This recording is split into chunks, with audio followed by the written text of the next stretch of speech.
अस्सलाम वालेकुम दोस्तों, हॉरर स्टोरी डेन में आप सब लोगों को खुशामदीद। आज की जो स्टोरी हमारे पास लेकर आए हैं, इनका नाम है मोहम्मद आमिर। मोहम्मद आमिर हमारे एक बहुत ही फ़ास्ट फ्रेंड हैं, उनके जानने वाले हैं और उनके तवस्सुस से आज ये शो में हमारे पास आए हैं। तो ज़्यादा बातें नहीं करते और सुनते हैं आमिर भाई क्या स्टोरी लेकर आए। तो स्टार्ट करें। आमिर भाई अस्सलाम वालेकुम। वालेकुम अस्सलाम। कैसे हैं आप? ठीक मैं ठाक हैं? बिल्कुल ठीक, अल्लाह का शुक्र है। जी, तो बताएं क्या स्टोरी है और क्या सुना रहे हैं आज आप हमारी सर, ऑडियंस को। स्टोरी जो है वो तो एक ऐसी स्टोरी होती है जो लिखी जाती है, मगर जो मैं आपको सुनाने जा रहा हूँ एक तरह से स्टोरी भी कह लें और एक तरह से आप बीती भी कह लें, ठीक। जो कि अपनी आंखों से देखी हुई, एक्सपीरियंस्ड जिसको कहते हैं। तो किस्सा यूँ है कि ओल्ड एरिया के अंदर एक इलाका है रणछोड़ लाइन का। बिल्कुल है। वहाँ पे आपने देखा होगा कि ये मैं बात बता रहा हूँ आपको 18 से 20 साल पहले की, सही। जब पुरानी बिल्डिंग्स हुआ करती थी, चौल टाइप की बिल्डिंग्स हुआ करती थी, जिसमें रूम टू रूम के फ्लैट्स हुआ करते थे और एक एक अच्छा। मंजिल पे 30-30, 35-35 आमने सामने, जैसे 16 फ्लैट्स सामने, 16 फ्लैट्स, इस तरीके से। ठीक। तो वहाँ ऐसा होता था वो कि बिल्कुल वैसा होता है जैसे इंडियन फिल्मों में चाल नहीं होती। एग्जैक्टली चारों तरफ फ्लैट होते हैं, साइड पे एक राहदारी चल रही होती है फ्लैटों के सामने से और बीच में पोर्शन होता है जहाँ बच्चे खेलते हैं। एग्जैक्टली बिल्कुल यही। नाज़िमाबाद में भी आज अभी तक हैं वैसे जी फ्लैट। हाँ, बिल्कुल है ऐसे। और नाज़िमाबाद हो गया, हमारे कराची में बहुत सारे ऐसे एरियाज़ हैं जहाँ ये बिल्कुल पुराने ओल्ड बिल्डिंग। एरियाज़ में ऐसे ही फ्लैट हैं। एग्जैक्टली। तो वहाँ ऐसा होता था कि आपस में मोहब्बत और प्यार, भाईचारगी और काफ़ी होता था। वहाँ कभी ऐसा नहीं होता था कि ये सिंधी है, पंजाबी है, इस तरीके से जो बांटा जाता है, इस तरीके से नहीं होता था। सब एक चौल में एक भाईचारे की तरह रहते थे। सही। तो ये किस्सा वहीं का है कि हमारे पड़ोस में ही ज़ुबैदा खाला रहा करती थी और जिन्हें हम बचपन से ही देखते आ रहे थे। बहुत पुराने थे, शादी करके ही उस घर में आई थी।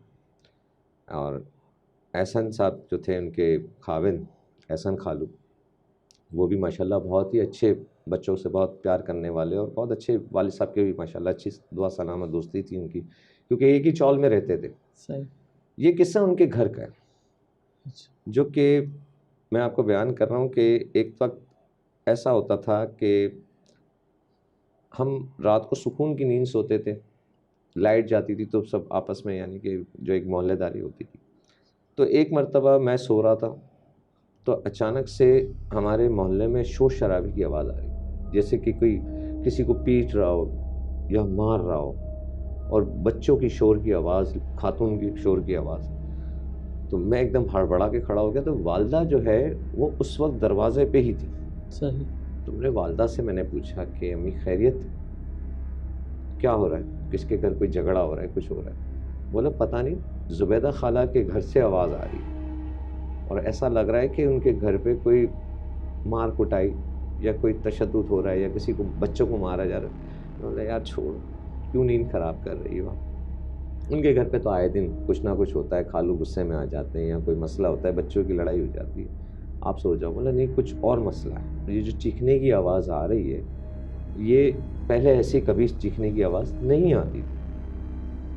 थोड़ी देर बाद वालिद साहब भी आ गए, नींद से भरा हुए कि ये क्या हो रहा है, क्यों शोर हो रहा है, जाके मालूम करो। तो वालदा ने उनका हाथ पकड़ा के रहने दो, उनके घर का मसला है, आप जाएंगे तो खुदा ना खास्ता वो बुरा मना जाए, उनकी जो प्राइवेसी है होता है। वालिद साहब को भी रोक दिया। थोड़ी देर बाद आवाज़ आना बंद हो गई, हम लोग भी सोने चले गए। दूसरे दिन सुबह, क्योंकि चौल टाइप का होता है, बीच में गैलरी बरामदा होता है, तो लोग वहीं पे कपड़े धो के जो ना चौल में सुखाते थे। तो वालदा भी थी और ज़ुबैदा खाला अपने कपड़े सुखा रही थी। तो वालदा ने उनसे पूछा कि ज़ुबैदा आपा, क्या आपके घर पे रात को शोर शराबे की आवाज़ आ रही थी, खैर तो थी? तो उन्होंने बोला नहीं नहीं, वो ऐसे ही बस घर का वो था, बच्चे आपस में लड़ रहे थे। तो बच्चों की लड़ने की आवाज़ नहीं थी, कुछ और आवाज़ थी जो कि सबने महसूस की। आमिर ने भी महसूस की, इसके वालिद साहब ने भी महसूस की।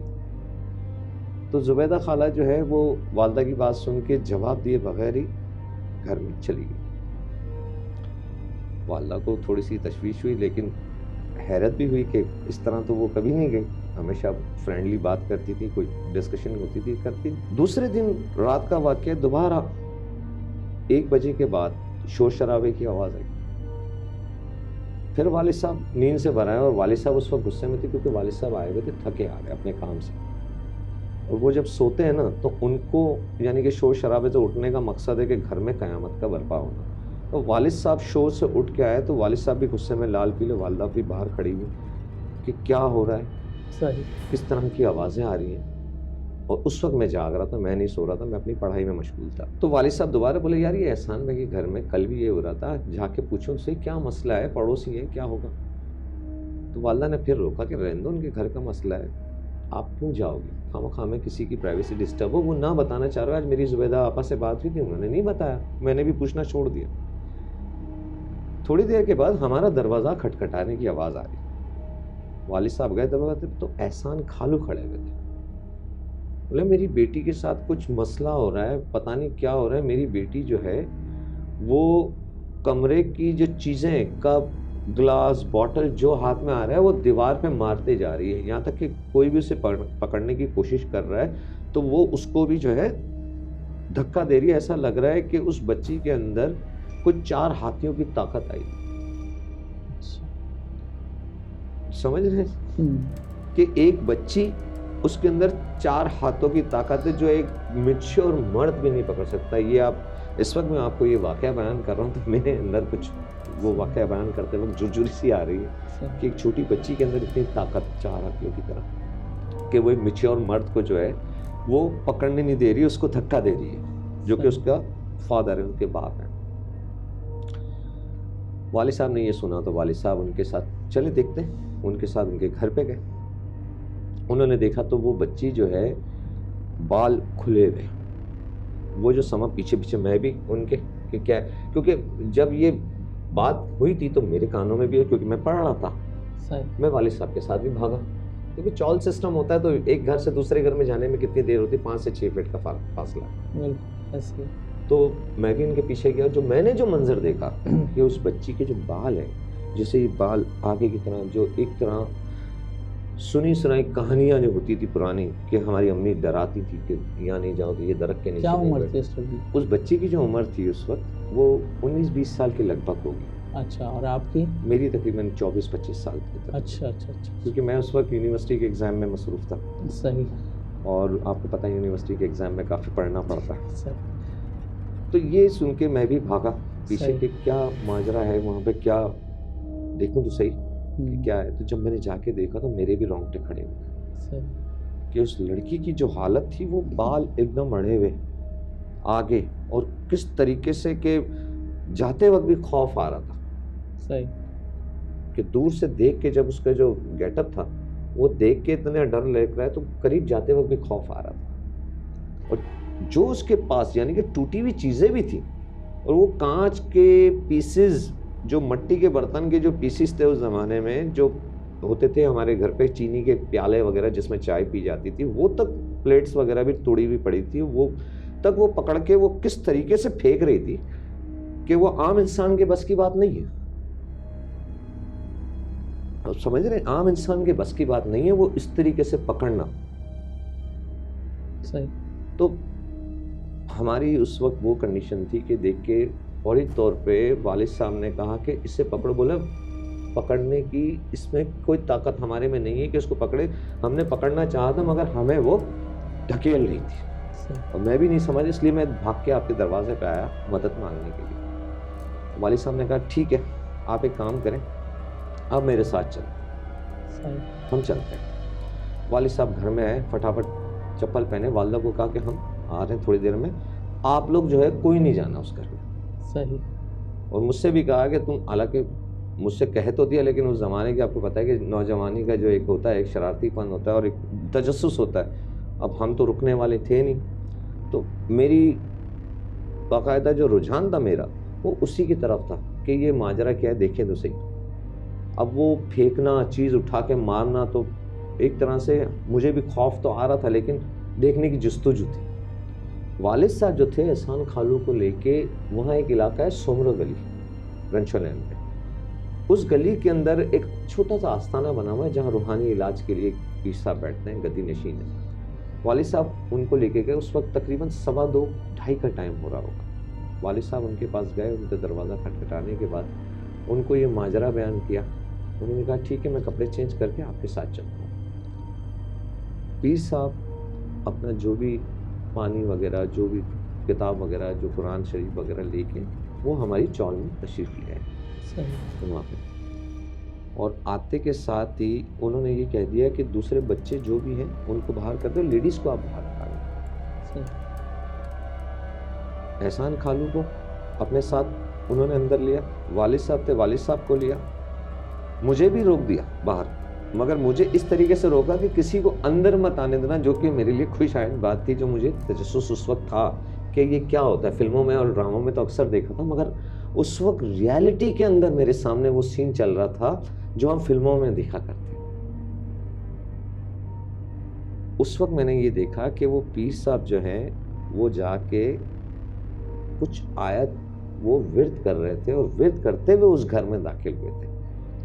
और उस जब रूम टू रूम का वो फ्लैट था, जब वो दूसरे कमरे में जहाँ वो लड़की बैठी हुई थी, उस लड़की के करीब गए तो उसने एकदम से वो चीज़ें जो पड़ी हुई थी, टूटी हुई थी और जूसी थी, वो उठा के उन्होंने मारना स्टार्ट कर दिया। चीज़ें जब उसने फेंकी तो मेरे वालिद साहब को भी वो कांच के पीसेस वगैरह जो हैं वो लगे, लेकिन वालिद साहब अपने कदम नहीं छोड़े, वो अपने कदम पे कायम रहे वहाँ पे। अच्छा। जब उन्होंने विर्द करना स्टार्ट करते हुए जब आगे बढ़े तो वो उस लड़की की हालत इतनी गैर होती जा रही थी कि जैसे ऐसा लग रहा था कि जैसे वो लावा है जो पहाड़ से बाहर निकलना चाह रहा है।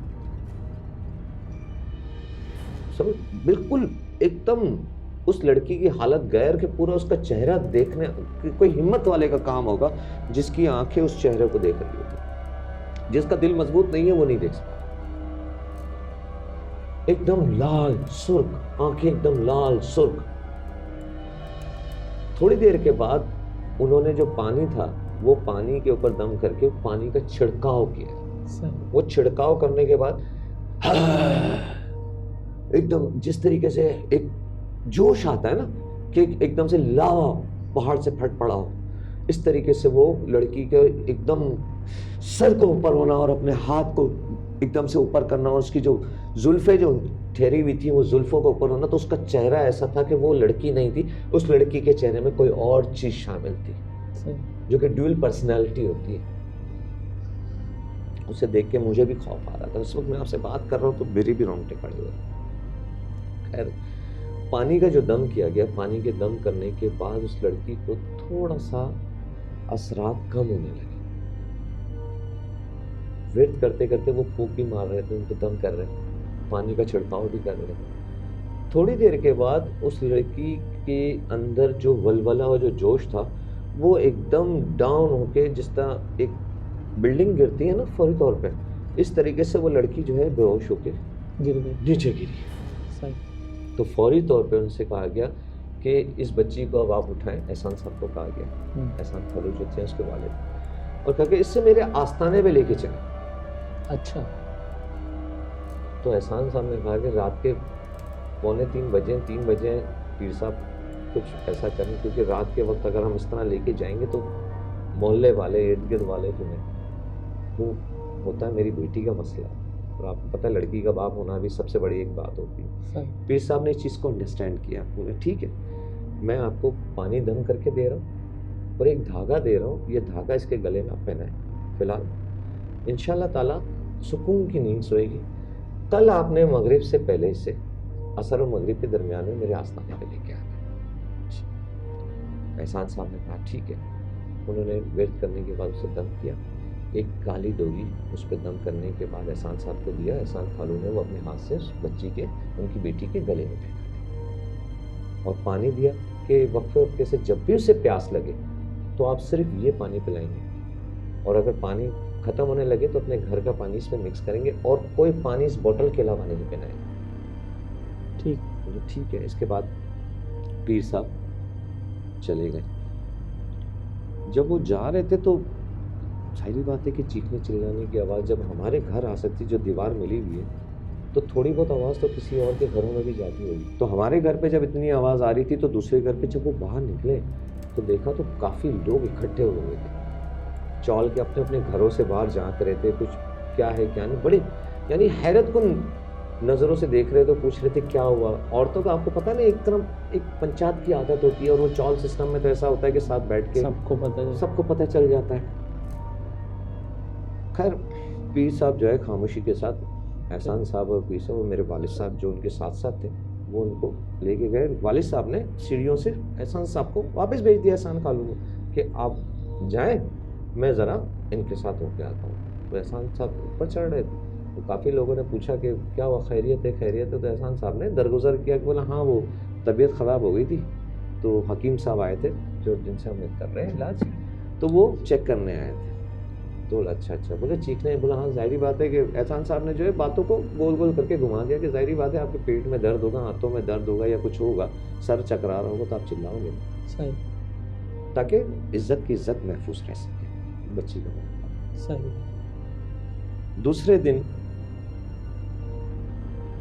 वालिद साहब को एहसान खालू ने कहा कि आप भी हमारे साथ ही चलिएगा। तो वालिद साहब ने कहा आपके बोलने की ज़रूरत नहीं, मैं आपके साथ ही चलूँ। असर से पहले 4 बजे, 4:15 बजे वालिद साहब अपने काम से आ गए।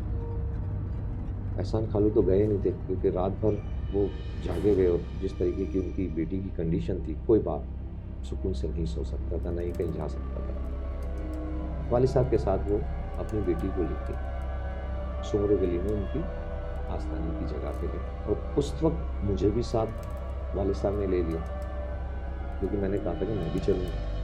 उनकी बेटी भी साथ गई? उनकी बेटी भी साथ, क्योंकि बेटी को ले जाना ज़रूरी था। पीर साहब ने कहा था कि इससे कल असर और मगरिब के दरमियान में मेरे पास आप आस्थाने पे लेके आइएगा। और तबीयत सही थी उसकी? उस वक्त तबीयत सही थी, क्योंकि जो धागा दिया था एहसान खालू ने, जो उनके गले में डाला था, उससे जो कुरानी आयत का दम किया हुआ था, विर्द किया हुआ था, और पानी जो पिलाया जा रहा था, जिससे उसकी बेटी की तबीयत जो है वो काफ़ी संभली हुई थी। उनको जब लेके आस्थाने पे पहुँचे तो सबसे पहले तो नॉक मैंने ही किया। नॉक करने के बाद दरवाज़ा खुला, अंदर गया, मैं चप्पल उतारे बाहर, जो एक आदाब होते हैं, मैं अंदर गया। वालिद साहब दूसरे नंबर पे मेरे पीछे पीछे आए। तीसरे नंबर पे एहसान खालू की बेटी थी, और आखिर में एहसान खालू थे। सही। लेकिन उनकी बेटी के जो कदम थे वो मनो भारी हो चुके थे। वहाँ 3 स्टेयर्स, यानी जो मकान बने हुए होते हैं वो 60 गज के और 40 गज के मकान थे, यानी एक फ्लोर टू फ्लोर एक कमरा बना हुआ होता है। तो ग्राउंड फ्लोर पे आस्थाना बनाया हुआ था उन्होंने, पीर साहब ने। उसके 3 स्टेज के बाद जो है ना, वो दरवाज़ा आता है अंदर जाने का रास्ता। तो वो जो पाँव सीढ़ी पे ऊपर जो पाँव रख रही थी ना, वो मनो भारी हो रहा था। तो पहला स्टेप लेते के साथ एहसान खालू भी उससे टकराए थे, बोले बेटी चलो। तो एकदम से वो घबरा रही थी, कांप रहा था उसका जिस्म, जो कि एहसान खालू ने भी महसूस किया। वो अंदर नहीं जा पा रही थी। फौरी तौर पर उसने स्टेप पीछे लेके बोला नहीं अबू चलो चलो, मुझे नहीं जाना, अबू चलो, जैसे कुछ होता है। लेकिन वो चीज़ उसके अंदर नमूदार नहीं हो रही थी, वो जो धागा पहनाया हुआ था। लेकिन वो उसके जो कदम थे वो रोक रहे थे, कोई चीज़ जो है उसके कदम बढ़ाने से रोक रही थी उस वक्त। और ये चीज़ मैंने भी नोट की। मैं फ़ौरन वहाँ जाके पीर साहब को मैंने कहा कि हज़रत, बाहर वो जो कल आप आए थे वो आए हुए, उनकी बेटी जो है वो सीढ़ियों से एक कदम ऊपर नहीं चढ़ पा रही, और वो मना कर रही, वो भागने, यानी कि भागने की तैयारी। बोला नहीं जाएगी कहीं, मैं खुद लेके आता हूँ। पीर साहब अपनी गद्दी से उठे और फौरी तौर पर कदम बढ़ाते हुए उन्होंने सलाम किया। सलाम करने के बाद बोला बेटा आइए, अंदर आइए आप। तो एहसान खालू से इजाज़त ली है कि अगर आप इजाज़त दे तो हम इसका हाथ पकड़ के अंदर ले लूँ। तो एहसान खालू ने कहा बिल्कुल इजाज़त। तो लड़की ज़ाते हो नामहरम है, मगर वो उस वक्त एक डॉक्टर के पास एक मरीज़ इलाज के लिए आया। उन्होंने उसका हाथ पकड़ के फौरी तौर पे झटके से खींचा, आस्थाने की ज़मीन पे ऐसा गिरी है वो कि उसके बाद जो है ना, समझ ले के रोंगटे खड़े होने वाली बात है कि मैंने अपनी आंखों से देखा कि उस लड़की की जो हालत थी, यहाँ कलाबाजी खाना, वहाँ करवट बदलना, दीवार से जाके टकरना, वो हालत उसकी गैर हो रही थी। पीर साहब ने उनसे कहा, जो वहाँ बैठे हुए थे दूसरे इलाज में, उनको साइड पे किया, औरतें बैठी हुई थी उनको साइड पे किया, और इस लड़की का दोबारा हाथ पकड़ के अपनी गद्दी के पास एक कोने की तरफ लेके गए। वहाँ जाके उन्होंने बिठाया और गरजदार आवाज में कहा कि तुम यहीं बैठोगी, यहां से हिलोगी नहीं, अगर हिली उसकी जिम्मेदार तुम खुद हो। ये गरजदार आवाज सुन के वो लड़की इस तरीके से हो गई जैसे एक बच्चा, छोटे बच्चे को हम डांटते हैं और वो सहम जाता है और बिल्कुल चुप होकर बैठ जाता है, रोने की आवाज भी नहीं आती, अंदर ही अंदर रो। इस तरीके से वो जो है ना उस कोने पे जाके बैठ गई। पीर साहब ने वहां पे एक लकड़ी पड़ी हुई थी जो कि असा कहले या कुछ कहले चमकती हुई थी, वो उठाई और कुछ विर्द कर रहे थे, वो आयत वगैरह कुरान पाक की, वो असे पे उन्होंने फूंक मारी और खड़े होके लड़की बैठी, उनके गिर्द उन्होंने एक दायरा बनाया। सही।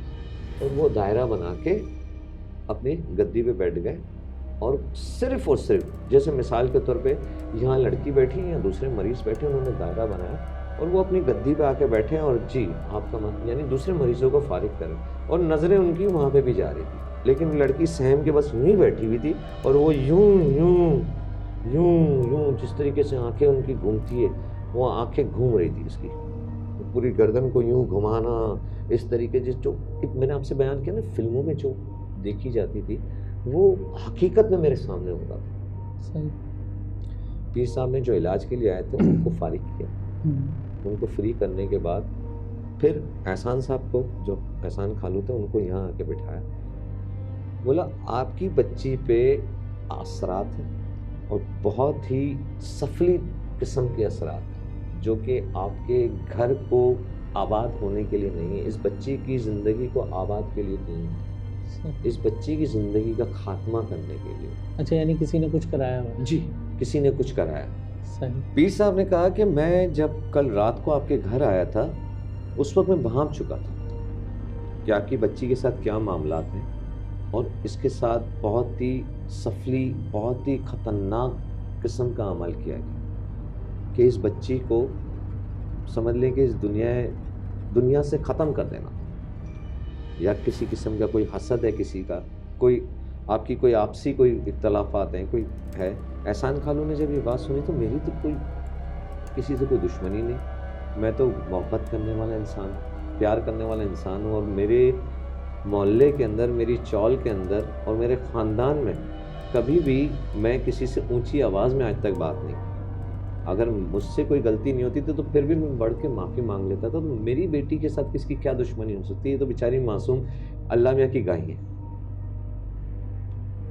तो बोला चले अल्लाह खैर करेगा। इन्होंने दम करके पानी दिया और एक तावीज़ जो कि उनके गले में जो पहनाया गया था धागा, एहसान साहब को कहा कि ये आप धागा उतारिए। अच्छा। और ये जो पानी है, जब तक मैं आपसे इशारा करूं आपने इस पर छिड़काव करते रहना है, रुकना नहीं है। सही।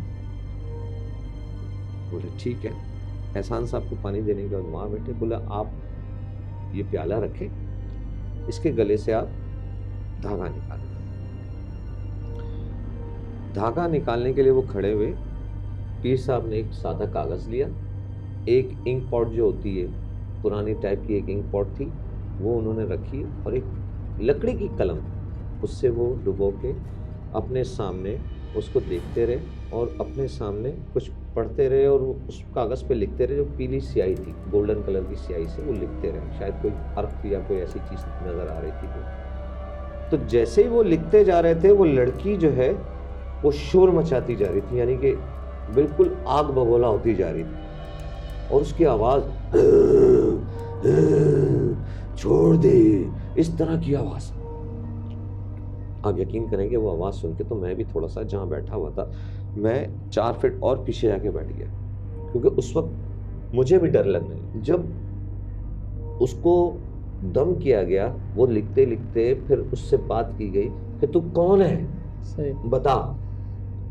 तो बोला मुझे भेजा गया है, इस लड़की के ऊपर मुसल्लत किया गया है। बोला कहाँ से, तू है कौन? बोला मैं जो भी हूँ, मेरी मालकन ने मुझे भेजा है। बोला क्यों भेजा है, इससे क्या दुश्मनी है तेरी मालकन की? तो बोला मेरी मालकन की इससे कोई दुश्मनी नहीं है, बस मेरी मालकन के हम हुक्म के गुलाम हैं। उसने कहा कि ये बच्ची है, और इस बच्ची के साथ जो है आपने रहना है, इसकी कोई अच्छे काम में कुछ भी मदद नहीं होने देनी, इसके काम को हमेशा बिगाड़ना है, जो कि हम बिगाड़ते आ रहे हैं। कैसे काम? जैसे कि मिसाल के तौर पे वो बच्ची बहुत हसीन और खूबसूरत हुआ करती थी, अच्छा। हर तरह से एक्टिव, जिसको कह लें हर काम में आगे, और मोहल्ले की एक शोको चंचल बच्ची होती है इस टाइप की। और इस बेचारी के रिश्ते भी आए मगर वो रिश्ते नहीं हो पाए, तो उसके लिए भी काफ़ी मसले होते थे, रिश्तों की वजह से भी, क्योंकि बच्चियां जब जवान हो जाती तो माँ बाप जो है चाहते हैं कि वो जल्द से जल्द अपने घर की हो जाए। तो सर जब वो बात हुई तो उससे कहा गया कि भाई तुम्हारी मालकिन की इससे क्या दुश्मनी? बोले हमारी मालकिन की कोई दुश्मनी नहीं, जो इसके दुश्मन है वही हमारे मालकिन के पास आए थे, और हम तो अपनी मालकिन के हुक्म के गुलाम हैं, हमें हुक्म मिला हम इसके साथ आए। बोले ठीक है, तुम अपनी मालकिन के पास वापस जाओ इसे छोड़ के। बोले नहीं। बोले अगर नहीं जा रहे तो फिर हम तुम्हें कैद कर लेंगे, जला के पसंद कर देंगे। ये कुछ मुझे समझ ले कि मैं अपनी आंखों से देख रहा था, मगर मुझे ऐसा लग रहा था कि मैं कोई एक फिल्म के अंदर बैठा, क्योंकि रियलिटी मेरे सामने हो रही थी, जो कि अक्सर फिल्मों में हमने देखा था, बहुत सारी हॉरर फिल्में वगैरह आती तो उसके अंदर हमने देखा था, मगर आज रियलिटी में अपनी आंखों से देख रहा था। आवाज़ सुनना, जो एक बच्ची की एक नस्वानी आवाज़ के अंदर 2-4 पहलवान टाइप की आवाज़, गरजदार आवाज़ों में बात करना, ये मेरी ज़िंदगी का पहला लम्हा ऐसा था कि उस वक्त मेरे जिस्म में कपकपी सी तारी हो रही थी। मैं समझ नहीं पा रहा था कि मैं उस वक्त हिल भी नहीं पा रहा था कि मैं खड़ा हूँ और बाहर भाग जाऊँ। थोड़ी देर के बाद उसको कहा गया कि तू उसको छोड़ दे, जब हम तुझे देख सकते हैं तो तेरी मालकिन को भी देख लेंगे। वो बदस्तूर मना करती गई जो आवाज़ आ रही थी, लेकिन पीर साहब जो लिखते जा रहे थे और जो दम करते जा रहे थे, उसके बाद वो समझ लें कि छोड़ने पे मजबूर हो गई थी। वो कंप्लीट किया उन्होंने। यहाँ कंप्लीट करना, वहाँ से उनके फादर जो है वो पानी के छींटे मारे जाए, एहसान खान जो बैठे हुए थे। थोड़ी देर के बाद जब वो एंड हुआ है और जो विर्द उन्होंने दम किया है, वो लड़की बेहोश हो गई, एकदम से गिरी जमीन पे, एक लंबी सी एक हिचकी ले गई। उस वक्त मुझे ऐसा लगा कि अल्लाह माफ़ करे मेरे मुंह में खाक कि वो बच्ची रूह कज़ा होगी, लेकिन जिस तरह उठ के गिरना, जो कि लोग तो यही समझेंगे कि एकदम से रूह कज़ा हो गई, लेकिन अल्लाह पाक उसको ज़िंदगी दे। उस बच्ची के गिरते के साथ ही उन्होंने उसको कंप्लीट करने के बाद एहसान खालू को रोकने का इशारा किया, रुक जाओ। तावीज़ को कंप्लीट करने के बाद उन्होंने उसको मोम जामा जो कहते हैं, जो भी है, वो एक चमड़े के अंदर बांध के, एक डोरी के अंदर बांध के उनको दिया कि इसे तरीके से सिलवा के इसके गले में डाल दीजिएगा। ये आयत दे रहा हूँ पढ़ने के लिए, ये पढ़ने के बाद इसको दम करके डाल दीजिए। अभी वो बात कर रहे थे कि आस्ताने के दरवाजे पे हमारे एक और पड़ोसी जो कि एहसान खालू के 2 घर छोड़ के रहते हैं, रज़ाक साहब, वो अपने बेटे के साथ पूछते पछाते एक दरवाज़ा खटखटा रहे थे कि जी मेरी घर पे बेटी की हालत ख़राब हो गई है और मुझे जो है ज़ुबैदा खाला ने यहाँ भेजा है, जो कि मेरे वालिद की वाइफ और मेरी वालदा साहिबा। अब इसका जिन उधर आ गया एहसान, जी मुझे भी यही लग रहा था, क्योंकि एहसान खालू जो है वो भी हैरत से एकदम शशो पंज में कि ये क्या। मैं बैठा हुआ उस वक्त मैं नहीं संभल पा रहा था, वो देख के मेरी और हालत खराब कि पड़ोस में एक तो दीवार से लगा हुआ एक वाकया हो रहा है, अब 2 घर छोड़ के दूसरा वाकया सामने आ रहा है। लेकिन खैर उस वक्त पीर साहब ने कहा कि ठीक है, आप उस बच्ची को मेरे आस्थाने पे ले आए। तो उनके फादर जो अब्दुल रज़ाक साहब जो डर के मारे कांप रहे थे और जिस तरीके से उनकी सिचुएशन थी, तो वो कह रहे हैं कि वो बच्ची जो है वो किसी को हाथ ही नहीं लगने दे रही। बोला अच्छा, बोला आप एक काम करें, ये पानी ले जाए और इस बच्ची को आप पानी पिलाएं और उसके ऊपर छिड़काव करें और पानी पिलाएं, ये बच्ची आ जाएगी आपके साथ, और उसकी वालदा जो है ना उसको भी साथ ले आइएगा। सही। यहाँ एहसान खालू को उन्होंने तावीज़ दिया, उसको कहा कि आप ये आयत पढ़ के इसके गले में तावीज़ बना दीजिएगा, इंशाअल्लाह ताला इस बच्ची को दोबारा से जो कुछ हुआ इसके साथ नहीं होगा। एहसान खालू को कहा अब इस बच्ची को ले जाए। यहाँ इनको भी इजाज़त दी, वहाँ उनको रवाना किया। उस वक्त मेरी जो कंडीशन थी, मैं उठ नहीं पा रहा था अपनी जगह से, क्योंकि एक चीज़ का देखना और दूसरी चीज़ का सुनना कि वो अब माजरा क्या है, मेरे जहन काम नहीं कर रहा था उसमें। लेकिन अपने आप को भी संभालता हुआ जो कुछ मेरे दिमाग में आ रहा था मैं अपने पढ़ता जा रहा था और अपने ऊपर भी फूंक रहा था। सही। मैं अपने वालिद साहब को कहा कि मैं घर की तरफ साथ ही चलता हूँ, फिर देखते हैं क्या है क्या नहीं। एहसान साहब के साथ साथ हम लोग भी चले गए घर पे। तो रज़ाक साहब की जो बेटी जिनकी तबीयत ख़राब हुई थी, वो जो इस लड़की की कंडीशन थी उससे भी ज़्यादा बदतर। अच्छा। क्योंकि ये तो 4 हाथियों की ताकत और जिस तरह धक्के देना और बिल्कुल आवाज़ इस तरह की, तो वो तो ऐसी हो रही थी कि समझ ले कि बस किसी का गला पकड़ के जो है ना वो दबा दे। जो सामने आया उसको उठा के फेंकना। रात के अंधेरे में जो एक रोज पहले जो हुआ था कि मोहल्ले में इतनी कम बंद दरवाजे के अंदर आवाज़ आ रही थी और मोहल्ले में बाहर आए थे तो सन्नाटा में आवाज़ गूंज रही थी, लेकिन वो आवाज़ ऐसी थी जो कि शाम का टाइम था और पूरे मोहल्ले वाले इनके घर के बाहर जमा थे कि क्या माजरा हो रहा है। जब रज़ाक साहब गए वो पानी लेके, वो पानी का, बिल्डिंग वाले ये नहीं समझ रहे थे कि बिल्डिंग में कुछ असरात हो गए? मैं आता हूँ उसकी तरफ। जब पानी लेके गए हैं तो 2nd फ्लोर की चाल का वो घर था।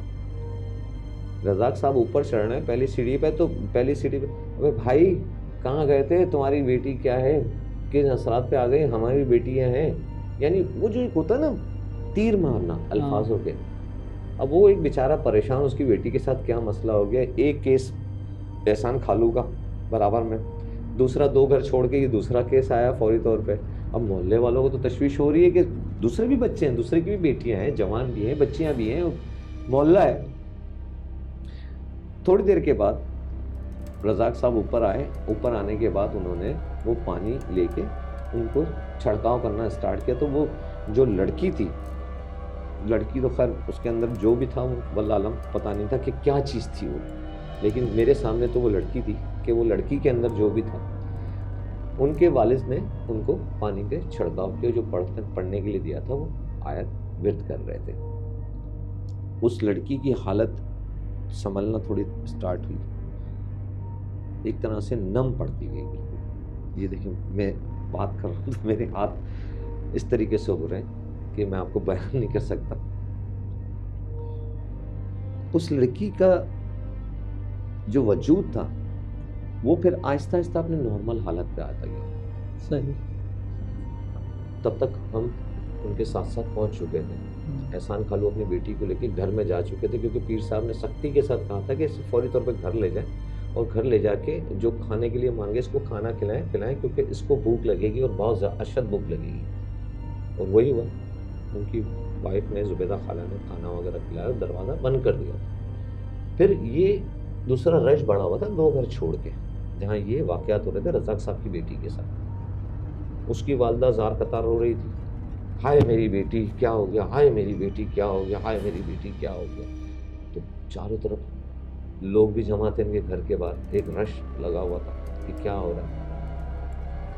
अल्लाह अल्लाह करके उसकी हालत नॉर्मल हुई। रज़ाक साहब ने अपनी बीवी को कहा कि मैं इसे ले जा रहा हूँ, दुपट्टा चादर जो भी उसको पहनाई और अपने में लेके उसको हाथ पकड़ के लेके गए। लेकिन जिस तरह उन्होंने बताया कि इस तरीके से वो उठा के फेंकना पटकना, आप यकीन करें उस मुझे जो हालत हो रही थी, मेरी डर तो मुझे वहीं से लग रहा था। और मैं इनके ये 10 फीट आगे चल रहे थे, मैं 10 फीट पीछे पीछे इनके साथ साथ चल रहा था। वालिद भी उन्हीं के साथ जा रहे थे वापस? वालिद उस वक्त ठहर गए थे एहसान खालू। अच्छा। लेकिन वो एक हमारी जवानी का जोश होता है ना, तो एक चीज की खोज निकालना, जड़ में जाना, सही। यार ये है क्या। तो आप चल पड़े साथ? चल पड़े, और साथ साथ में जो आयतल कुर्सी और जो 4 कुल थे वो विर्द करता जा रहा था। लेकिन वो तजस्सुस था, जो कि मैं आपको ये जो बयान कर रहा हूँ वो तजस्सुस की बदौलत में बयान कर रहा हूँ, कि वो चीज़ जो मेरे तजस्सुस के तजर्बे ने ऑब्जर्व की। हम गए उनके साथ, रिक्शा के, पहले तो पैदल लेके गए उस बच्ची को, क्योंकि थोड़ा सा ही दूर था, ज़्यादा नहीं, 7 से 8 मिनट की वॉकिंग डिस्टेंस ही, जो एहसान खालू की बेटी को हम लेके गए। लेकिन इस लड़की को जो ले जाना पड़ा उसी चौल से पीर साहब के आस्थाने पे, वो हम रिक्शा के अंदर लेके गए, क्योंकि वो पैदल चलने के लिए तैयार नहीं थी, वो इस कंडीशन में नहीं थी। हम रिक्शा वाले को हायर किया और रिक्शा में लेके गए वहाँ पे जाके वही कंडीशन, जब उसको रिक्शा से उतारा तो रिक्शा से उतारने के बाद वो अंदर जाने को राजी है। फिर वही किरदार हमने निभाया, पीर साहब को कहा कि जी वो जो साहब आए थे हमारे पड़ोस में, उनकी बेटी का भी यही मसला है, मगर उनकी बेटी जो है आपके आस्थाने के दरवाजे से थोड़ा ही दूर में, वो आगे बढ़ने के लिए तैयार नहीं। तो पीर साहब ने जो हिसार खींचा था, जिस असास है जो इनके पास स्टिक थी लकड़ी की, वो उठाया, कुछ पढ़ते गए, हाथ पे दम किया, और ऐसे ही नंगे पांव वो अपने दरवाजे से बाहर आके वहाँ तक गए रजाक साहब की तरफ, और बोला आपकी इजाज़त है आपकी बेटी के हाथ में पकड़ के अंदर ले जाऊँ? बोला हाँ इजाज़त। उन्होंने वो हाथ जो पकड़ा हुआ था वही हाथ पकड़ा और उस लड़की को खींचते हुए अपने साथ लेके गए। वो एक हाथ में स्टिक है और एक हाथ में जो है लड़की, वो लड़की जाने न जाने के लिए बज़्ज़त हो रही थी कि मैं नहीं जा रही, लेकिन उसको लेके गए। सीढ़ी तक पहुँचते पहुँचते उनके घर की जो 3 स्टेप्स थे, वहाँ तक पहुँचते पहुँचते वो एकदम उसने झटका दिया। लेकिन मजाल है जो सिर्फ उनका हाथ हिला और उनकी बॉडी वहीं की वहीं खड़ी रही पीर साहब की, और उन्होंने झटके से उसको अंदर खींचा, और अंदर गिरने के बाद वो जो समा था, सर पहले तो मैं डर रहा था, वो समा ऐसा था कि मैं वहीं दरवाजे पे जैम होकर रह गया। वो लड़की का आस्ताने की जमीन पे गिरना और गिर के अपने पटकना, और जिस तरीके से दीवार जैसे कि कोई चीज उसे खींच रही है, खींच के हम रस्सी से बांध के नहीं घुमाते हैं किसी पत्थर को, जिस तरीके से हवा में उछालते हुए फेंकते हैं, इस तरीके से दीवार पे यहाँ वहाँ ऊपर, यानी कि जमीन से 1-1, 1.5 फीट 2-2 फीट उछलना, ये वो कंडीशन हो रही थी कि मैं भी अंदर नहीं जा सक रहा था। मैं बाहर अपने कदम मैंने वहीं जमा ली थी, और एक हाथ से मैंने पकड़ के रखा था। वो दीवार जो सीढ़ी चढ़ते तो पाइप्स लगे हुए होते थे, पुराने ज़माने में पाइप लगे हुए थे, तो वो पाइप को मैंने पकड़ के रखा। अंदर जाके वो लड़की को, वो पीर साहब खड़े हुए, वही पानी मंगवाया, उनके जो शागिर्द वगैरह साथ बैठते उनके साथ पानी मंगवाया, पानी के ऊपर दम करके वो पानी के छिड़काव, बदस्तूर पानी का छिड़काव उसके ऊपर कर रहे। पानी का छिड़काव करने के बाद थोड़ी सी उनके ऊपर जो एक गर्मी थी उस लड़की के अंदर, जो ये आग बगोला हो रही थी और उठक पटक चल रही थी, उसमें नरमी आई। तो पीर साहब ने बाकायदा उसका हाथ पकड़ के उसको वहीं बिठाया जहाँ उस लड़की को बिठाया था, एहसन साहब की बेटी को जहाँ बिठाया था, उसी जगह पे बिठा के उसी लकड़ी से उन्होंने उसके भी हिसार बांध दिया। बस हिसार बांध के वो अपनी गद्दी पे आके बैठे, और वो पहले जो तावीज़ लिखना, और एहसन साहब को कहा था कि पानी का छिड़को, ऐसा नहीं, बस सिर्फ वो असा हाथ में बोला, अब बता तू कौन है, कौन है और कहां से है कौन, अपना तारुफ का। तो वही आवाज गरजदार, मैं हूं। तो ये आवाज सुन के तो अच्छों की हालत खराब हो जाती है। हम तो फिर भी नॉर्मल इंसान थे और लाइफ के अंदर फर्स्ट टाइम ये चीज देख रहे थे। उस लड़की की आवाज से पता चला कि जो अंदर से जो बोल रही थी वो भी वही बोल रही थी कि मैं अपनी मालकिन की गुलाम, और मैं इस लड़की के ऊपर हूं, और मुझे भेजा गया है इसकी अच्छाई के लिए। ये सुन के तो थोड़ा और भी होता है परेशानी कि इसकी अच्छाई के लिए भेजा गया है। वो भेजा गया था उसकी बुराई के लिए, कि उसका कोई काम ना हो, और इसके लिए भेजा गया है कि इसके काम जो है ना होते रहें, और ये जो है अपनी ज़िंदगी के अंदर सक्सेसफुल हो। अच्छी बात है, लेकिन ये इस तरह के असरात, चले कोई अगर मौक्किल वगैरह है, कोई अगर किसी के पास जाता है तो अच्छे काम के लिए जाता है, मगर ये उठक पटक होना, ये समझ नहीं आ रही थी उसमें। सही। ये क्या चक्कर हो रहा है, ये अभी भी राज पे पर्दा डला हुआ था कि ये क्या चक्कर हो रहा है। ठीक है, मैं अगर किसी के पास जा रहा हूँ, जी मेरे पास इस वक्त जो है महंगाई हो रही है, मेरा कारोबार नहीं चल रहा, कुछ ऐसे विर्द बता दें, कुछ ऐसे वजीफ़ा दे दें कि मैं पढ़ूँ और मेरे पास कस्टमर आना स्टार्ट हो, मेरी दुकान के सामान बिकना स्टार्ट हो, मेरी रोज़ी में इजाफा हो, ये समझ में आती है। लेकिन ये समझ में अच्छाई के लिए अगर किसी को भेजा गया है तो वो नुकसान क्यों पहुंचा रहा है, नुकसान क्यों पहुंचा रहा है उसकी बॉडी। सही। तो जी समझ से बाहर, खैर देखते हैं, क्योंकि रज़ाक साहब ने ये चीज़ समझ नहीं आ रही। बोला खैर कोई मसला नहीं, उससे सवाल जवाब के वही मालकिन बताने के लिए तैयार नहीं। अच्छा। तो बोले छोड़ दे इसको, इस बच्ची का पीछे छोड़। बोले मैं इसे छोड़ूं नहीं, मैं इसके साथ हूँ जब तक मेरी मालकिन का हुक्म ना हो। बोला हम तुम्हारी मालकिन को देख लेंगे, कोई भी हो, तुम इस बच्ची को छोड़ो और मैं तुमसे छुड़वा दूंगा। अगर जाना चाह रही हो तो अपनी मालकिन के पास वापस जाओ, वरना यहीं तुम्हें बड़ा होना पड़ेगा, या तो यहाँ कैद होगी या तो जल जाओगी। वो फिर बस जिद कि मैं इसको छोड़ूं नहीं। तो मैं ठीक है। उन्होंने अपने शागिर्द को कहा कि जी पानी दो और मेरी तस्बीह उठाओ। उन्होंने पानी का एक प्याला दिया और एक तस्बीह, जो कि लकड़ी के काफ़ी बड़े बड़े मोती की एक बड़ी सी माला टाइप की तस्बीह थी। वो अजीब सी, लकड़ी तो नहीं कह सकते, बहुत ही खुरदरी। एक किसी ज़माने में हम फिल्मों में देखते थे कि बहुत सारे एक बाबा तांत्रिक वगैरह नहीं होते, इस टाइप के जो है ना वो तस्बीह होती। तो वो चीज़ उनके सामने आई है और उन्होंने उसके ऊपर पढ़ना स्टार्ट किया। जहाँ वो एक एक दाना खींचते जा रहे थे, उस लड़की की हालत गैर होती जा रही थी।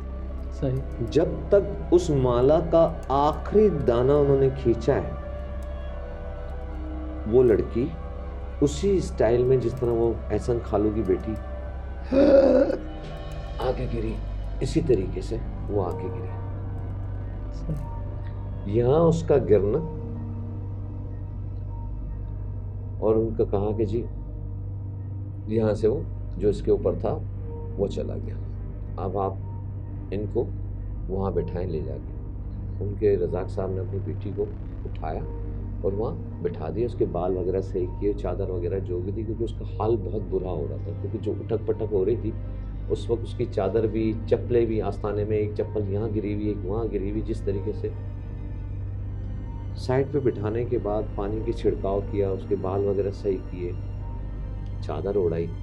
वो औरत तो कोई साथ थी नहीं, और वहाँ से आस्थाने से भी कोई औरतों को फारिग कर दिया था उन्होंने, कोई था भी नहीं, कि वो लड़की साथ को गर्भ जैसे तैसे उन्होंने चादर लपेट दी। इनको भी रज़ाक साहब को उन्होंने एक तावीज़ बना के दिया। तो अब ये तावीज़ दे रहे थे तो यक न शुद्ध दो शुद्ध। सही। रज़ाक साहब का जो साहबजादा है वो पीर साहब के दरवाजे पे आया और अब्बू ज़रा सुने। वो आके उनके कान में कहा था, बोला है ये क्या हो गया। पता चलता है कि जी उनकी वालदा भी वहाँ चीख रही है। अच्छा। पीर साहब ने बोला खैरियत क्या मामला है। तो बोला कि यहाँ तो ये सही हो गई, घर पे मेरी वाइफ जो है, मेरी बीवी जो है, वो चीखो पुकार कर रही है और रोए जा रही है। चीखो पुकार आ गई थी। लगता तो यही था, लेकिन अब पीर साहब को वो बदस्तूर जिद कर रहे थे कि आप हमारे साथ हमारे घर चलिए। सही है। क्योंकि एक जिस तरीके कर्ब से बाप गुजर रहा है, एक बेटी, एक लेडीज़ को, बेटी ज़ात को, फिर एक घर पे उसकी शरीक हयात इस तरीके से खबर आना और इसकी शरीक हयात को आना जाना, ये इस तरीके से। तो उन्होंने कहा, रिक्वेस्ट की पीर साहब से कि आप मेरे घर चलें। बोला चलें, चलते हैं, आप अपनी साहबजादी को लेके चलें, मैं आपके पीछे पीछे आता हूँ। उनसे कहा कि भाई आप लेके चलें। मुझसे इन्होंने कहा, बोला आप मेरे साथ चलें। ठीक है। पानी की बोतल वगैरह जो कुछ पहले भी लेके जो गए थे वही उन्होंने ली, अपना थैला उठाया और स्टिक जो उनके हाथ में थी वो स्टिक ले वो चले।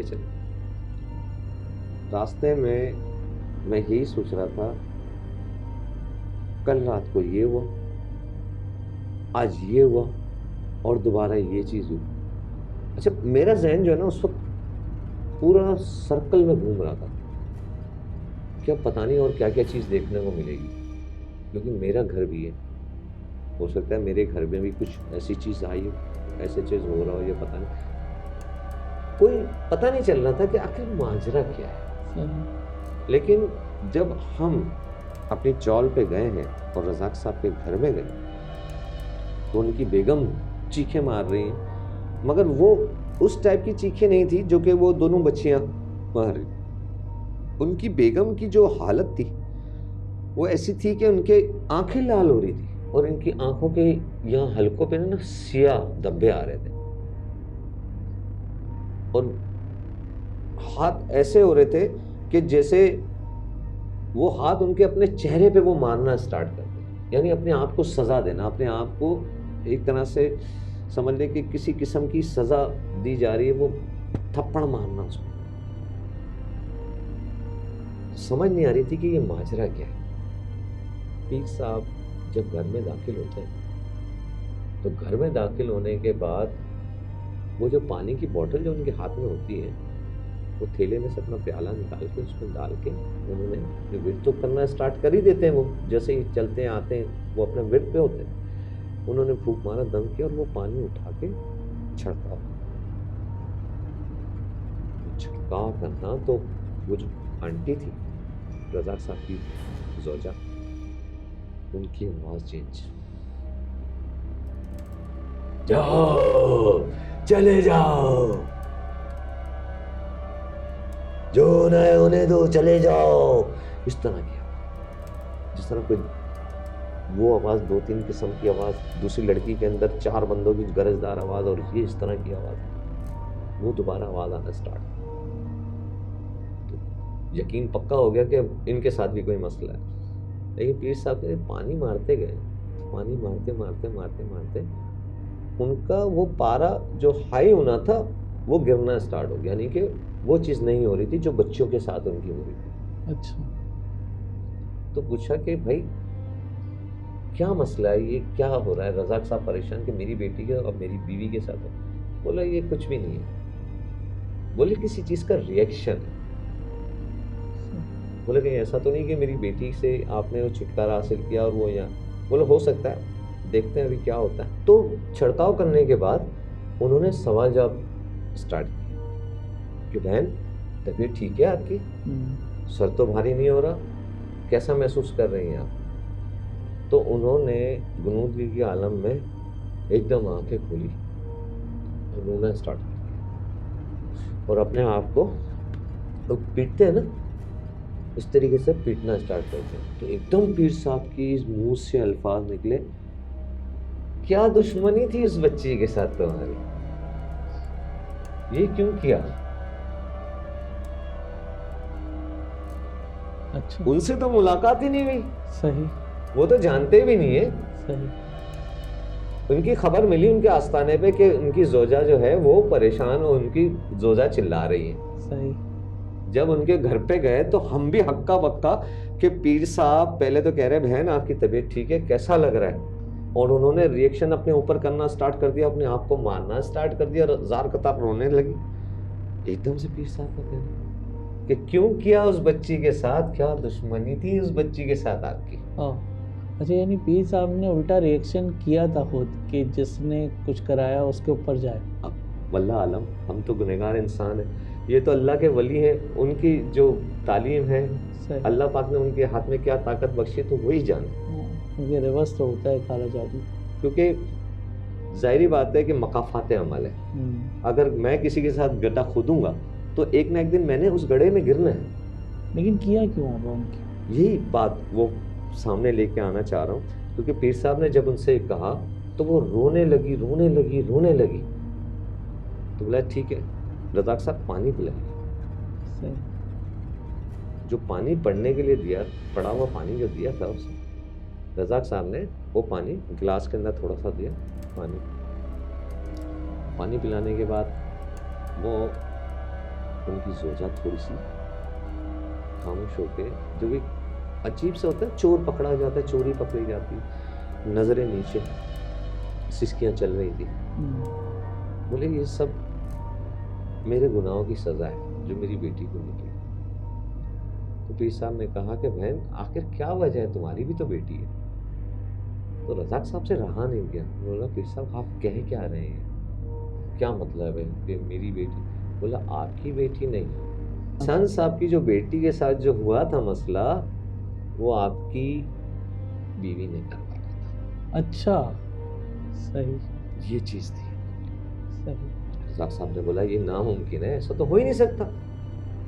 हम तो इस चौल में इस अरसे दराज से रह रहे हैं, एक दूसरे के घर आना जाना, हंसी हो, खुशी हो, गम हो, मौत हो, सब एक दूसरे के साथ होते हैं। क्योंकि अब तो मेरे भाई के बेटे के साथ एहसन साहब की बेटी की मंगनी भी होने जा रही है। अच्छा तो आपस में रिश्तेदारी भी होने जा रही है। अच्छा अच्छा अच्छा अच्छा। तो ये बात सुन के पीर साहब मुस्कुराते हैं, और मुस्कुराने के बाद रज़ाक साहब की जो बेगम है हाँ। उनकी तरफ मुतवज्जा होकर कहते हैं कि बहन असल मामला क्या है, अब आप बताइए।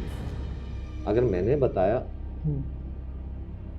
तो फिर बहुत होगा, तो आप बताइए कि असल बात क्या है। यानी रज़ाक साहब के जो भाई हैं वो उनके पड़ोसी की बेटी से मंगनी होने वाली है, जिस जी। लड़की पे पहले हुआ था जी असर, जी, एहसान साहब की बेटी। एहसान साहब की बेटी, अच्छा, एहसान खालू की जो बेटी है उससे वो रज़ाक साहब के भाई के बेटे के साथ उनकी मंगनी होने वाली थी, रिश्ता होने वाला था। ओ। फिर उनकी वाइफ ने क्या बताया? उनकी वाइफ ने ये कहा कि मैं नहीं चाहती थी कि मेरे देवर के बेटे की मंगनी और उनका जो रिश्ता है वो एहसान भाई के घर हो, और उनकी बेटी के साथ मेरे देवर के बेटे की मंगनी हो। क्यों? क्योंकि उनकी भी एक जवान बेटी थी, और वो ये चाहती थी कि उनकी बेटी उनके देवर की बहू बने। हो। इकलौता बेटा था, अच्छा, खाता पीता घराना था। तो आजकल के दौर में तो इनसे क्यों नहीं की और उससे क्यों की मंगनी? वो ज़रा खूबसूरत थी शायद। वो बहुत ज्यादा खूबसूरत थी लड़की। अच्छा, हाँ सही। और चाल का जो माहौल होता है ना, बच्चे खेल हाँ, रहे एक होते हैं, साथ आना दूसरे की जाना, नज़र में। घर में आना जाना, तो नज़र पड़ गई होगी लड़के बिल्कुल। की। पुराने ज़माने में क्या होता है कि चौल में जब आ रहे होते हैं तो ज़ाहिरी बात है किसी के घर कोई मेहमान आता है तो पड़ोस में भी उनकी अलग सलेक हो जाती है। सही तो सही। बच्चियां तो आपस में और ज़ाहिरी फिर बात भी है। भाई का बेटा था, वो तो आता जाता होगा, तो उसने बिल्कुल। देखा होगा, तो तो ये अपनी कज़न चीज़, से ज़्यादा उसको। हाँ, तो सही। यही कहा कि मैं नहीं चाहती थी कि वो लड़की मेरे देवर के घर की बहू बने। मैं ये चाहती थी कि मेरी बेटी जो है मेरे देवर की घर की बहू बने, क्योंकि मेरे देवर का इकलौता बेटा है और कोई भी नहीं है, और खाता पीता घराना, मेरी बेटी ऐश करे। तो बोले फिर आप तो बोल देती, मना थोड़ी करते। आपके देवर तो आपकी बेटी को भी अपनी बेटी की तरह ही चाहते थे। बोले नहीं, उनके बेटे को जो है एहसन भाई की बेटी पसंद आई। अच्छा, इसलिए उन्होंने रिश्ता भेजा और उन्होंने मंजूर किया, और अभी मंगनी होने वाली थी। मैं नहीं चाहती थी कि मंगनी हो। तो बोला फिर असल में ड्रामा क्या रचा फिर? तो पता चला कि उनकी जोजा ने कहा कि मैं अपनी अम्मी के घर गई हुई थी पिंडी। अच्छा, तो पिंडी में एक खातून है जो कि ये अमलियात और ये काला इल्म करती है, इनकी माहिर है। अच्छा, तो मुझे मेरी कज़न लेके गई थी उसके पास। तो उन्होंने मुझसे यही कहा था कि आपका काम तो हो जाएगा, सही। लेकिन जिस लड़की के ऊपर आप मनफी असरात मरतब करना चाह रही हो, अगर उसका इलाज कराया गया तो आपकी बेटी और आपके ऊपर वो रिफ्लेक्ट आएगा। अच्छा, यानी उस पर अगर कुछ हुआ तो वो रिफ्लेक्ट उनके ऊपर आएगा, कोई ख़राबी हुई तो रिवर्स हो जाएगा। रिवर्स हो जाएगा। तो मैंने कहा जो भी है मैं वो नौबत ही नहीं आने दूंगी। अच्छा, उनको कैसे पता चलेगा कि क्या हुआ? हाँ, 2-3 वर्ष। क्योंकि इस मामला में ऐसा होता है ना, अगर कोई मिसाल के तौर पे कोई मसला हो रहा है, आपके पास एक ज़ख्म हो गया। सही। एक हमारे दोस्त हैं, उनका पित्ते का ऑपरेशन हुआ, उनके पित्ते का ऑपरेशन तो ज़ख्म का निशान है इनके पेट पे, तो वो सही होने का नाम नहीं दे रहा। तो होता है ना कि डॉक्टर के पास जाते हैं तो वो ज़ख्म सही हो जाता है, लेकिन जो सफली इल्म होता है ना, सफली इल्म में आपके वो दर्द होता है या वो चीज़ होती है, लेकिन डॉक्टर कहता है जी रिपोर्ट तो सही आ रही है। वो बज़ाहिर अंदर ही अंदर आपको ख़त्म करता जाता है, मगर ऊपर आप बिल्कुल सही हैं। तमाम साइंस की रिपोर्ट्स आपको बिल्कुल क्लियर कर देगी। सही। तो कहने का मकसद है, उन्होंने बोला ठीक है आप इसको ख़त्म कर दें, इसका वजूद जो है हटा दें। तो ये जो था वो इल्म की कड़ी थी जो कि टकराव उस पे हुआ। कराया गया था। और लेकिन रज़ाक साहब ने अपनी बीवी को कुछ नहीं कहा? रज़ाक साहब हक्का बक्का रह गए थे उस वक्त। उनकी इन्वॉल्वमेंट तो नहीं थी? उनकी इन्वॉल्वमेंट बिल्कुल, उनको तो कुछ पता ही नहीं था कि ये क्या माजरा है। और औरतें क्या क्या करवाती हैं। सही। सर अब ये तो सही। सारी औरतों के ऊपर आ जाएगा, लेकिन हम एक जो बात कर रहे हैं किस्सा किसी चीज़ का, तो वैसे रज़ाक इन साहब, मामलात में जो ये होते हैं ना काले, सबसे ज़्यादा इनके पास औरतें ही जाती हैं। सर ईमान कमज़ोर होता है। मर्द इतना नहीं जाते, औरतें ज़्यादा, सबसे ज़्यादा इनके पास मसाइल के हल के लिए ना, और जाहिल ज़्यादातर जो पढ़ी लिखी नहीं होती इस टाइप की। मेन मसला यही है और कि ज़्यादा आप नवाही इलाकों में जाएं, गांव गोठों में, वहाँ तो ये चल ही यही रहा होता है। सर गांव गोट तो है ही, हमारे शहर में भी ऐसा ही है। शहर में भी बहुत ज़्यादा है, कच्ची आबादियों में तो बहुत जगह जगह आस्थाने खुले हुए हैं। और शौहर परेशान जगह- होकर घर आता है, बीवी सही। कहती है क्या वो कारोबार नहीं चल रहा। वो पता जैसे चला कि जी शौहर को पता नहीं होता, बीवी किसी पीर के पास बैठी हुई होती है। मोहब्बत के रिश्ता, हाँ, आमिल आपके कदमों में, महबूब आपके वहाँ कदमों बैठ में, के रिश्तों की बंदिश, वहाँ पहुँची। रोजगार की बंदिश, तो ये पहुंच जाती है। अपना जेवर पैसे जो भी हैं वो मांगते हैं, वो करते हैं। अब वो डिमांड भी ऐसी ऐसी चीज़ करते हैं, सर कहाँ से औरतें फिर लाएंगी? शेर आखिर का नाखून लिया, बंदर की खाल लिया। वो नहीं ला सकती, पैसे दे जाओ। सर तो जाहिर बात है कि वो तो लाने से रही, तो बोले जी खर्चा कितना आएगा जी, 25,000 दे जाओ। हाँ। तो ठीक है आप 30,000 रखे, 5,000 ऊपर नीचे। तो सर हमारे यहाँ जो है ना ईमान की कमज़ोरी है, और हमारी जो औरतें हैं ना, इनको समझना चाहिए। फिर हुआ क्या, उस लड़की की शादी हुई? हाँ सर, मैं वो मुद्दे पे आता हूँ। तो रज़ाक साहब को तो इस चीज़ का पता नहीं था, रज़ाक साहब खुद हक्का बक्का थे सही। कि ये माजरा हो क्या रहा है, मेरे घर में चल क्या रहा है। तो जब आपको पता चला तो आपने नहीं बताया मोहल्ले में, या अरे आपने अपने घर सर, जाके नहीं बताया? उस वक्त काटो खून नहीं, वो सही। हालत। बात मैं तो ये कह रहा था कि 3D का दौर तो बाद में आया था। मैं तो ये सोच रहा था कि मैं चश्मा पहन के किसी सिनेमा में 3D पिक्चर देख रहा हूँ। तो मोहल्ले में नहीं फैली बात? सर मोहल्ले में तो उनके घर से तो फैली, क्योंकि उनके घर पे जो एहसन साहब के घर पे जो चिल्लाना था वो तो बंद दरवाजे के अंदर, और कुछ बताया नहीं गया कि क्या है क्या नहीं। वो यही कहा गया कि एक हकीम साहब, मगर उनके घर पे जो शोर शराबा हुआ, क्योंकि रिफ्लेक्ट जब रिएक्शन आया ना सर, तो वो रिएक्शन उस बच्ची एहसन साहब की बच्ची से वो डबल रिएक्शन आया था, जो कि उसने कहा था करने वाली ने कि जो रिएक्शन आएगा वो फिर आप जिम्मेदार। फिर इसके कॉन्सिक्वेंसेस क्या हुआ, एंड क्या हुआ? सर एंड ये हुआ कि उन्होंने ये बताया कि जी मैंने करवाया था और इस तरीके से, और आज मैंने तो लालच में आके और हसद के अंदर और जिस तरीके से करवाना था करवा लिया। मगर आज जो कुछ भी हुआ, और ये 2 दिन से जब ये इस बच्ची के ऊपर जब हो रहा था, जब ये पीर साहब घर आए थे, उस वक्त से मैं और मेरी बेटी तकलीफ में है। ये बच्ची उस आस्थाने पे गई है तो मेरी बेटी उस तकलीफ से 10 गुना तकलीफ में है। बोला वहां तो जो चीज हुई होगी उससे ज्यादा इस घर में हुई है। उस वक्त रज़ाक साहब घर नहीं थे, वो अपने काम पे थे, और उस वक्त रज़ाक साहब आधा घंटा हुए थे जब वो आस्थाने पे भागे भागे आए थे, तो आधा घंटा हुआ था वो घर आए थे और उन्होंने वो हालत देखी थी और वो भाग के आए थे। बस अल्लाह का करना ये हुआ था कि अल्लाह पाक ने उस वक्त मेरे वालिद साहब की छठी चीज़ काम कर गई। एहसन साहब को लेके वो सुमरो गली में उस आस्थाने की जगह पे गए। पीर साहब का उस वक्त पढ़ाई पे मशगूल होना और दरवाज़ा खोलना और उनके साथ आना, ये सब किसी की नेकी काम आई है। उस लड़की की उस लड़की की एहसन साहब की बेटी की शादी हुई उनके कज़न से नहीं हुई? सर मैं आता हूँ उस तरफ। सबसे पहले तो वो जो रज़ाक साहब की वाइफ थी, उन्होंने बाकायदा माफ़ी मांगी अच्छा, अपने शौहर से और उन लोगों और जुबैदा खाला और अच्छा। हसन खालू से, और उनके कदमों में पड़ के माफ़ी मांगी। क्योंकि अब सारी बात है, वो भी बेटी के बाप हैं, माँ है, वो भी सही। समझती हैं कि बेटी की माँ और बाप होना कितना बड़ा एक दौर है सही, जिसको गुजर जाना चाहिए अच्छे तरीके से। हर सही, माँ बाप का एक सही। ख्वाब होता है। उन्होंने उसे माफ कर दिया। अच्छा, रज़ाक साहब ने भी अपनी बीवी की माफ़ी मांगने पर उन्हें माफ़ कर दिया। मगर जो उस चौल के जो पड़ोसी थे, जो नेबर्स थे, उन्होंने उन्हें माफ़ नहीं किया। अच्छा, उन्होंने अल्फाजों के तीर मार मार के उनके पूरे घर को मोहल्ला छोड़ने पर मजबूर कर दिया।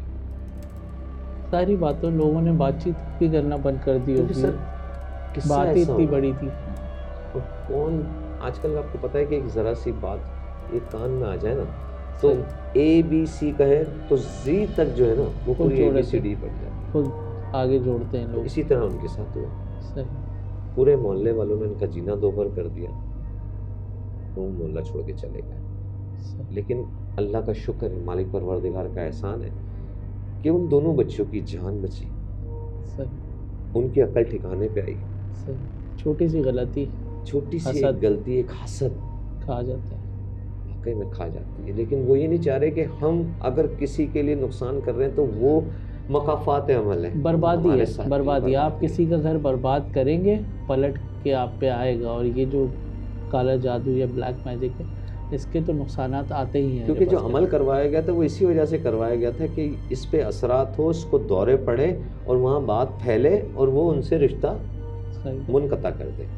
लेकिन अल्लाह को कुछ और मंजूर होता है। जब उसकी अदालत में कुछ हिसाब इंसाफ का होता है तो इंसान का बस नहीं चलता। अल्लाह को मंजूर था कि उसका रिश्ता वहाँ होना है और उस बच्ची को शिफा होनी है इन पीर साहब के वसीले से, तो वो हुआ। इस प्लेटफॉर्म पे इस हवाले से अपने पाकिस्तान की जितनी भी मेरी माँ बहनें, जितनी भी बेटियाँ हैं, मैं एक सबक देना चाहूँगा कि सब लोग इस किस्से को सुन तो रहे, खुदारा अपने घर पे बैठ के तन्हाई में सोचिएगा ज़रूर कि हम अपने साथ क्या कर रहे हैं या क्या करने का सोचेंगे। कभी भी गलती से भी किसी गैर के पास अपने घर के राज और अपने घर की कोई भी बात ना बताएं। बिल्कुल ना बताएं, कोई भी हो। कोई भी मसला है, कुछ भी है, अल्लाह तवक्कल, अल्लाह पे नमाज पढ़े, 5 वक्त की कुरान पाक पढ़े, अल्लाह से गिड़गिड़ा के दुआ मांगे, या अल्लाह पाक तो हमारी मुश्किलात को हल करे। वो गफूर रहीम है, वो करता है। बिल्कुल हर इंसान, हर मुसलमान की सुनता है। अपने टाइम के ऊपर, अपने वक्त के ऊपर आपकी ख्वाहिश पूरी होती है और हर एक की ख्वाहिश पूरी होती है, ऐसा नहीं कि नहीं। बिल्कुल। तो खुदारा शैतानों के पास ना जाएं, ऐसे काला जादू सफली करने वालों के पास ना जाएं। आपके भी बच्चे हैं, आपके भी बेटियां हैं, दूसरे की भी बेटियां हैं, उनका घर बर्बाद ना करें। अच्छा आमिर भाई, आपसे मिल के और आपसे ये आबीती सुन के बहुत ही नसीहत भी हुई और एक खुशी भी है कि आपसे मुलाकात हुई और आपके ज़रिए हमें ये जो कहानी है, ये आबीती है, ये पता चली। तो मेरे ख्याल से आमिर भाई इंशाअल्लाह फिर आपसे एक दफ़ा फिर मुलाकात होगी। सर बिल्कुल। और आपके आने का बहुत बहुत शुक्रिया। सर आपका भी बहुत बहुत शुक्रिया जो आपने मुझे यहाँ मदऊ किया, आपने इस प्लेटफॉर्म पर आपका मुझे बुलाया। शुक्रिया कि आपने हमें इतना कीमती वक्त दिया अपना। तो इंशाल्लाह आमिर भाई फिर मुलाकात होगी। इंशाल्लाह। बहुत कुछ है, अपनी आंखों देखी बातें हैं जो आपसे मैं शेयर करूंगा। इंशाल्लाह। आप एक और स्टोरी सुना रहे थे वो बच्चे वाली, जी बिल्कुल, वो इंशाल्लाह फिर किसी इंशाल्लाह। दिन आपसे सुनेंगे। बहुत तो फिर आपसे मुलाकात इंशाल्लाह बहुत जल्द होगी। आपसे भी मुलाकात इंशाल्लाह फिर अगले हफ्ते होगी। तो मिलते हैं अगले हफ्ते। अल्लाह हाफ़िज़।